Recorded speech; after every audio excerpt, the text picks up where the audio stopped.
In this video, I will be educating you on two of the most common household items. In the past, both ghee and butter have been victims of several stigmas from the world and even negative marketing. Today, we will discuss the basics of how ghee and butter are made, how are they beneficial to us, and most importantly, is ghee really better than butter? Watch till the very end to find out for yourself. In India, we have been consuming ghee and butter for quite a while now. While we identify both as dairy products, little do we know that ghee is just a form of butter which is known as clarified butter in the West. Butter is primarily composed of three nutrients: milk fats, milk solids, and water. To obtain ghee or clarified butter, the milk solids and water are removed and further heated until it takes on a deep golden brown color and has a tasty aroma in the form of ghee. In the Indian culture, ghee has a wide range of uses. Not only is it a great source of fat to meet dietary requirements, but it also has several therapeutic values. Well, since ghee is primarily rich in saturated fats, won't it lead to an increase in cholesterol, increased body fat, and even cause cardiovascular problems? The answer is no. Although ghee is primarily rich in saturated milk fats, it is good for us as it contains short-chain fatty acids. Short-chain fatty acids are easy to digest and are good for the human body, as against long-chain fatty acids which are found in animal fats. Ghee helps us clean our digestive tract. It contains butyric acid, a short-term fatty acid. Our body contains fibers into butyric acid, but since ghee already has butyric acid, it makes the job of digestion a lot easier. Butyric acid further nourishes the various cells of our body, helps in reducing inflammation, and most importantly, helps in digesting the undigested food all across the body. The short-chain fatty acids present in ghee help us reduce body fat and increase the number of healthy bacteria in our body. If you are someone looking to lose that stubborn fat, then add a tablespoon of ghee in your daily life. Ghee contains CLA, known as conjugated linoleic acid, which helps in mobilization of fat and ensures that our fat cells shrink to their original size. Did you know adding a tablespoon of ghee over your favorite dal, chawal and aloo reduces the glycemic load of the entire meal? Ghee further helps in regulating blood sugar levels and ensures that there's a slow rise in blood sugar throughout the day.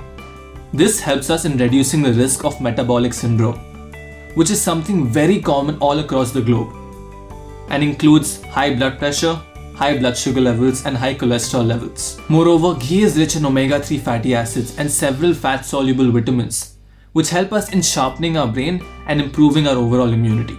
Keeping it short, like Rujita Devakar says, ghee is bloody good for you, include it in your diet. Well, while ghee does justice to the benefits it offers, it is only fair that we look into its most important competitor and substitute, butter. Butter, just like ghee, is an item in every single household. However, butter has been a subject of controversy in the world of nutrition. You would have often heard people say things like, don't have butter, it makes you fat, or have ghee instead of butter, it is a lot better. But do these people really know what they are saying? If we were to compare the nutritional profiles of ghee and butter, this is what we would see. We can see that ghee has greater calories and saturated fats per 100 grams as compared to butter. Nevertheless, it is considered to be a better alternative.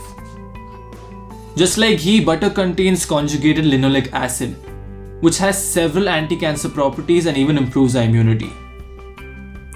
Just like ghee, butter contains butyric acid, which helps in improving our digestion and promotes the growth of healthy bacteria in our body.